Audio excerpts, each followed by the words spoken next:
საბოლოო ჯამში მოახდენს თუ არა შუა დერეფანი გარდატეხას მსოფლიო ვაჭრობაში. ცალსახაა, რომ შუა დერეფანი, რომლის ნაწილიც გახდება ზანგეზურიც, სამხრეთ კავკასიის როლს ზრდის გლობალურ ვაჭრობაში და ამაღლებს რეგიონის გეოპოლიტიკურ მნიშვნელობას. თუმცა შუა დერეფნის ლიმიტირებული სატრანზიტო შესაძლებლობებიდან გამომდინარე, მისი მნიშვნელობა უფრო რეგიონალურია, ვიდრე გლობალური. როგორც აღვნიშნე, 2030 წლისათვის ნავარაუდებია, რომ ეს დერეფანი 11 მილიონ ტონა ტვირთს გაატარებს ჩინეთსა და ევროკავშირს შორის, რაც ამჟამინდელ ტვირთბრუნვაზე 3-ჯერ მეტი იქნება. თუმცა ეს მაინც 10-ჯერ ჩამორჩება რუსეთზე გამავალ ჩრდილოეთის დერეფანს. მსოფლიო ბანკის მიხედვით, თუნდაც დერეფნის სრული პოტენციალის რეალიზების შემდეგ, ეს იქნება ევროპასა და აზიას შორის ვაჭრობის მაქსიმუმ 40%.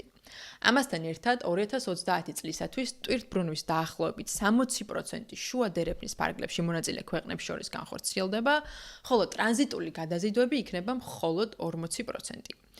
კვლევები დერეფნის გამტარიანობაზე ანაკლის პორტისა და ზანგეზურის განვითარების შემთხვევაში ჯერ კიდევ ჩასატარებელია, მაგრამ ჯერ არც ანაკლის პორტის მშენებლობა დაწყებულა და არც ზანგეზურის დერეფანზე ვიცით დეტალები. ამიტომ ამ პროცესს წლები დასჭირდება. რომ შევაჯამოთ, დერეფნის სრულად ამუშავება საგრძნობლად გაზრდის სამხრეთ კავკასიის ეკონომიკას და გაამარტივებს ამ მარშრუტზე მდებარე ქვეყნებს შორის ვაჭრობას.